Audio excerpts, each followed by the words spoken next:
नमस्कार दोस्तों, मेरा नाम है अक्षय और आपका स्वागत है द CIS चैनल की इस नए वीडियो में। हाल ही में आपने सुना होगा कि फ्रांस की पुलिस की ओर से टेलीग्राम के संस्थापक को गिरफ्तार कर लिया गया है। तो अब ऐसे में सवाल उठता है कि आखिर जो टेलीग्राम के संस्थापक हैं उनका क्या पास्ट रहा है और आखिर उनकी गिरफ्तारी क्यों हुई है। तो आज इस वीडियो में हम इन्हीं तमाम बिंदुओं पर विस्तार से चर्चा करने वाले हैं। मेरा नाम है अक्षय और आपका स्वागत है द CIS चैनल की इस नए वीडियो में। चलिए इसी नोट के साथ वीडियो की शुरुआत करते हैं और सबसे पहले वीडियो की रूपरेखा को एक बार समझ लिया जाए। तो वीडियो में सबसे पहले हम खबर की बात करेंगे। खबर के बाद पावेल डुरोव को समझेंगे कि पावेल डुरोव हैं कौन, फिर फ्रांस में उनकी गिरफ्तारी क्यों हुई है और इस घटना के खिलाफ हमें अंतर्राष्ट्रीय स्तर पर क्या प्रतिक्रिया जो है वो देखने को मिल रही है। और अंत में एक सवाल भी आपके लिए मौजूद है, सवाल का जवाब आपको कमेंट बॉक्स में बताना है। इसके अलावा जो हमारी पूरी वीडियो है GS पेपर 2 और GS पेपर 3 से जुड़ी हुई है, आप इसे अंतर्राष्ट्रीय संबंध और साइंस एंड टेक्नोलॉजी के सेगमेंट से जोड़ करके देख सकते हैं। चलिए सबसे पहले बात करते हैं कि आखिर यहाँ पर हमारे सामने खबर क्या निकल करके आई है। तो खबर यही है कि फ्रांस की जो पुलिस है, फ्रांस के जो अथॉरिटीज हैं, उन्होंने टेलीग्राम के सह संस्थापक और chief executive officer Pavel Durov को गिरफ्तार कर लिया गया है। तो अब पावेल डुरोव जो है बेसिकली उनको गिरफ्तार किया गया है और डुरोव को कथित तौर पर टेलीग्राम पर मॉडरेशन की कमी और टेलीग्राम को लेकर के टेलीग्राम पर जो आरोप लगते हैं उन आरोपों को लेकर के पुलिस के साथ सहयोग ना करने को लेकर के गिरफ्तार किया गया है। आरोप क्या लगते हैं उन पर हम फिलहाल आगे बात करेंगे।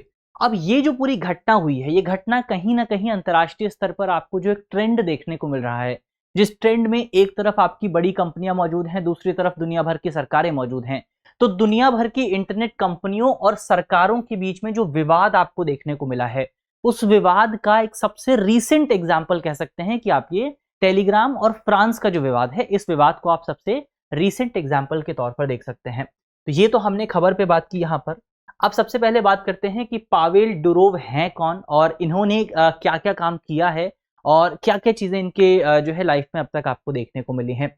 तो पावेल डुरोव जो है 39 वर्षीय टेक बिलियनर हैं और एंटरप्रेन्योर हैं, उद्यमी हैं।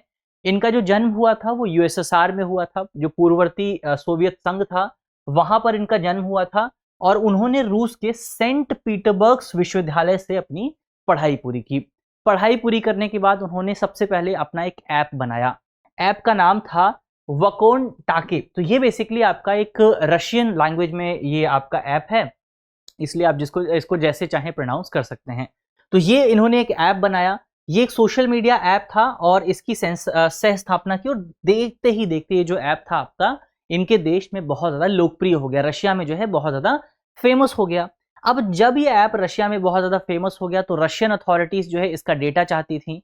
रशियन अथॉरिटीज़ की ओर से, रूस के प्रशासन की ओर से डुरोव पर ये दबाव डाला गया कि वो अपना जो ऐप है उस ऐप का डेटा जो है अथॉरिटीज़ को प्रदान करें। लेकिन डुरोव का ये कहना था कि हमारे ऐप पर जो आपका सेफ्टी है, एन्क्रिप्टेड है पूरा डेटा, उस डेटा को किसी को दिया नहीं जा सकता है, उस डेटा को कोई भी एक्सेस नहीं कर सकता है। और जब ये दबाव डुरोव पर बनाया गया तो डुरोव ने रशिया छोड़ दिया और रशिया छोड़ करके वो फ्रांस चले गए। अब यहां पर एक शब्द आता है, वो शब्द है एन्क्रिप्टेड डेटा। तो यहां से एक शब्द निकल करके आता है, वो है एन्क्रिप्शन। और एन्क्रिप्शन साइंस एंड टेक्नोलॉजी का इंपॉर्टेंट टॉपिक है। एन्क्रिप्शन क्या होता है? एन्क्रिप्शन का मतलब यह है कि जानकारी को सुरक्षित रखने और इसे केवल यूजर्स के उपयोग के लिए बनाए रखने को कहा जाता है एन्क्रिप्शन।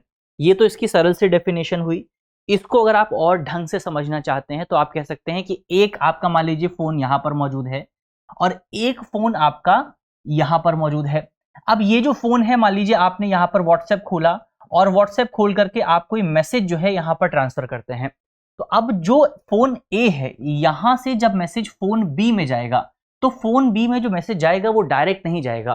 फोन बी में जो मैसेज जाएगा वो बहुत सारे इंटरमीडियरीज से होकर के गुजरेगा।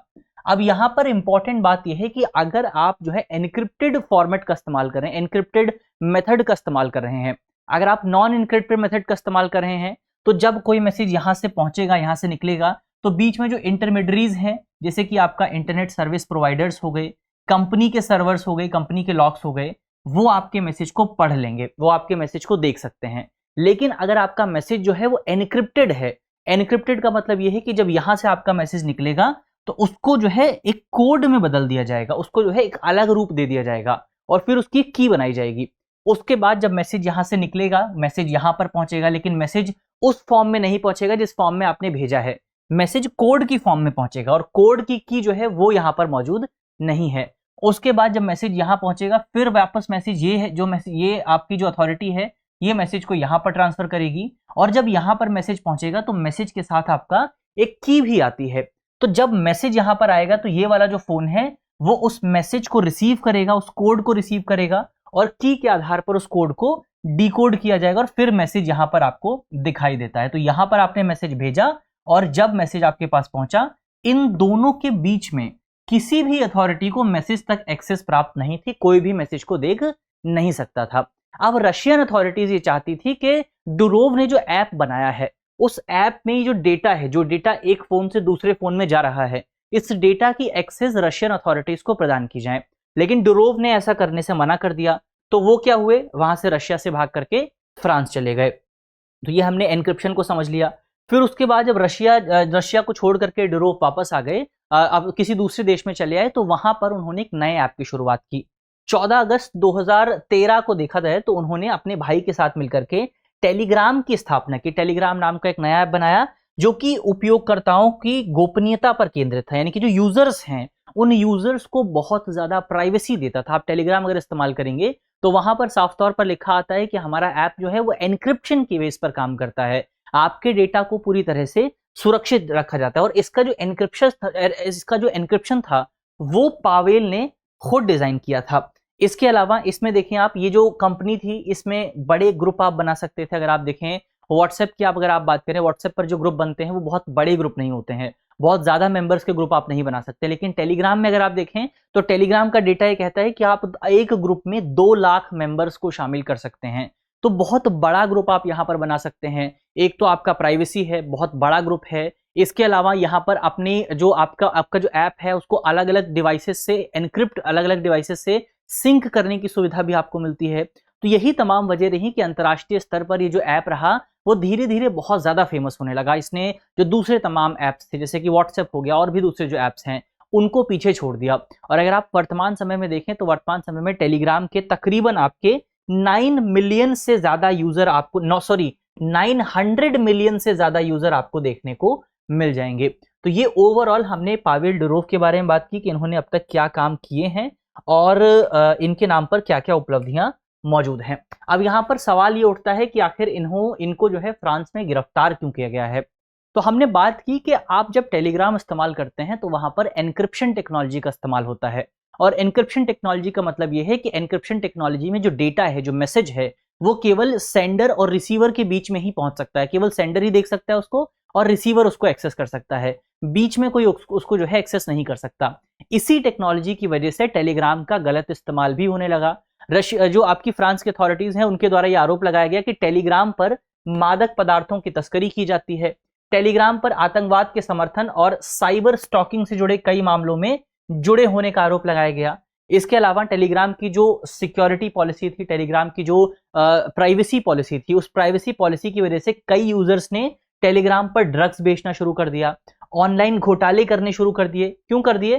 क्योंकि आप जो है टेलीग्राम के डेटा को एक्सेस नहीं कर सकते हैं, और अगर टेलीग्राम का डेटा किसी और के पास नहीं जाएगा तो पुलिस को तो पता ही नहीं चलेगा कि वहां पर ड्रग्स भी बेची जा रही है, वहां पर जो है तस्करी की जा रही है, वहां पर आतंकवाद का काम हो रहा है। तो ये आरोप यहां पर टेलीग्राम पर लगाए गए हैं। अब अगर आप टेलीग्राम का FAQ सेक्शन पढ़ेंगे, यानी कि फ्रीक्वेंटली आस्क्ड क्वेश्चंस का सेगमेंट पढ़ेंगे, तो वहां पर कंटेंट को हटाए जाने को लेकर के टेलीग्राम ने अपनी नीति का जिक्र किया है। इस नीति में बताया गया है कि टेलीग्राम के भीतर देखें अगर आप, तो जो पब्लिक कंटेंट है, जैसे कि आपका स्टिकर हो गया, मैसेज हो गया, सेट हो गया, बॉट हो गया, चैनल हो गए, इनको हटाने के लिए उनके पास एक प्रोसेस जरूर मौजूद है, जिस प्रोसेस में अगर आप कोई लेजिटिमेट एप्लीकेशन लेकर के जाते हैं तो वहां से वो उसको जरूर हटाएंगे। लेकिन टेलीग्राम ने अपने FAQ सेक्शन में ये साफ तौर पर लिखा है कि हम पॉलिटिकल दबाव के चलते, राजनीतिक दबाव के चलते या फिर ऐसे किसी भी डिसीजन का समर्थन नहीं करते हैं जो कि अभिव्यक्ति की स्वतंत्रता को नुकसान पहुंचाता हो। और फ्रांस की सरकार क्या चाहती थी? फ्रांस की सरकार जो है वो आपका टेलीग्राम पर दबाव बना रही थी, और इसी का परिणाम रहा कि पावेल डुरोव द्वारा सहयोग करने से इनकार कर दिया और अंततः उनको गिरफ्तार कर लिया गया। तो ये ओवरऑल हमने यहां पर देखा कि उन्होंने एक टेक्नोलॉजी बनाई जिस टेक्नोलॉजी का गलत इस्तेमाल हो रहा है। ISIS जैसे जो इंस्टीट्यूशंस हैं, जो आपके आतंकवादी संगठन हैं, वो भी टेलीग्राम के माध्यम से अपने तमाम संदेश दुनिया तक पहुंचाते हैं। तो इस तरह से टेलीग्राम का गलत इस्तेमाल भी आपको देखने को मिलता है। अब इस घटना के खिलाफ प्रतिक्रिया क्या रही है और इस घटना से क्या निष्कर्ष निकाले जा सकते हैं, उनकी अगर आप बात करें तो ये जो मुद्दा है, ये मुद्दा आपका बेसिकली आप कह सकते हैं फ्री स्पीच यानी कि अभिव्यक्ति की स्वतंत्रता और घृणास्पद भाषण तथा अवैध गतिविधियों को विनियमित करने की जो जरूरत है, इन दोनों के बीच में कहीं पर आता है। एक तरफ यहां पर फ्री स्पीच की भी बात की जाती है, एक तरफ ये जो पूरा टॉपिक है ये फ्री स्पीच के लिहाज से भी इंपॉर्टेंट है, क्योंकि लोगों की फ्री स्पीच भी इंपॉर्टेंट है, अभिव्यक्ति की स्वतंत्रता भी जरूरी है। वहीं दूसरी तरफ ये टॉपिक आपका घृणास्पद जो आपके अवैध गतिविधियां हैं, जो इलीगल काम है, उसको रेगुलेट करने के लिए भी इंपॉर्टेंट है। तो दोनों के बीच में एक कहीं पर आपको एक बैलेंस की तरह पूरा टॉपिक दिखाई दे जाएगा। इसके अलावा जो डुरोव की गिरफ्तारी है उसको लेकर के जो फ्रांसीसी सरकार है उसकी काफी ज्यादा आलोचना भी आपको देखने को मिल रही है। अंतर्राष्ट्रीय स्तर पर एक बहुत बड़े विसल ब्लोअर है जिनका नाम है एडवर्ड स्नोडन। एडवर्ड स्नोडन के बारे में कहा जाता है कि पहले ये जो है अमेरिकन अथॉरिटी में खासतौर पर CIA के साथ काम करते थे, और जब इन्होंने देखा कि वहां पर काम क्या हो रहा है तो इन्होंने दुनिया को ये बताया था कि जो CIA है या जो अमेरिका है वो एक ग्लोबल सर्विलांस प्रोग्राम चला रही है, जहां पर इंटरनेट के जरिए हर एक व्यक्ति को रेगुलेट, हर एक व्यक्ति की निगरानी करने का काम किया जा रहा है। तो इन्होंने उसके बारे में दुनिया को बताया था। तो एडवर्ड स्नोडेन ने भी जो है आपका फ्रांस की सरकार की आलोचना की है।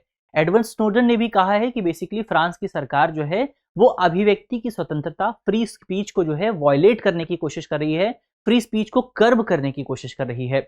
ये तो हमने समझा कि अंतर्राष्ट्रीय स्तर पर क्या प्रतिक्रिया रही है। अब यहां पर हम बात करते हैं कि इससे क्या निष्कर्ष निकाला जा सकता है।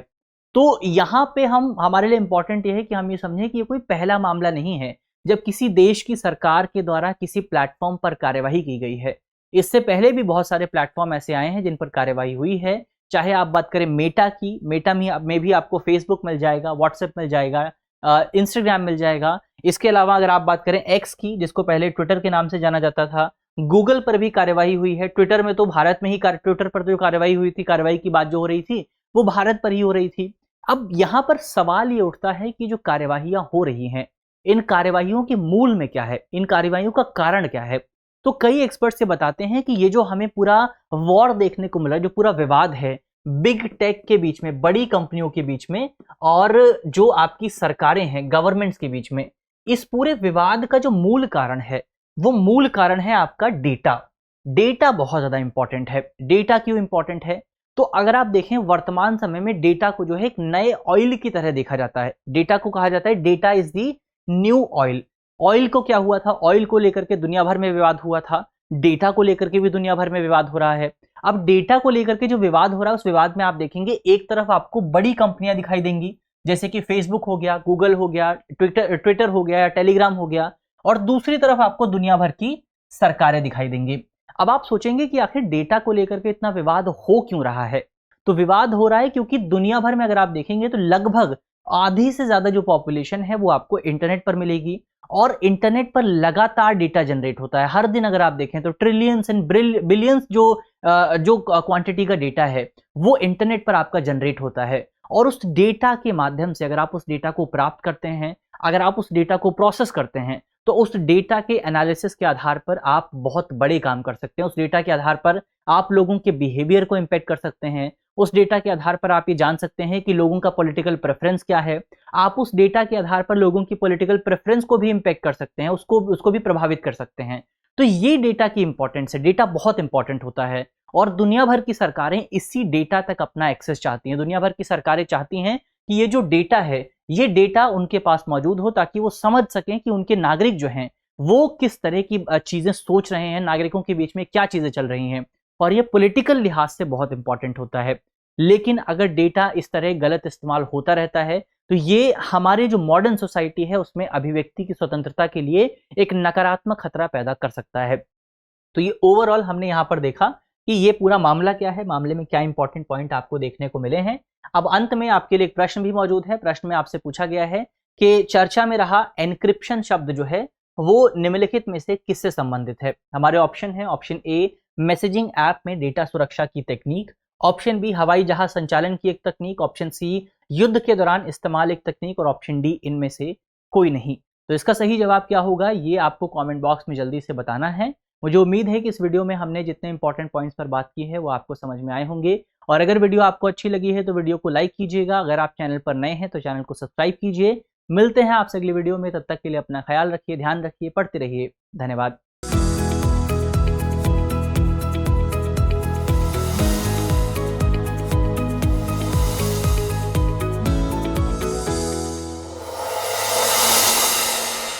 डियर व्यूअर्स, अपने एग्जाम की तैयारी को और बेहतर करने के लिए हमारे चैनल को लाइक, शेयर और सब्सक्राइब करना न भूलें।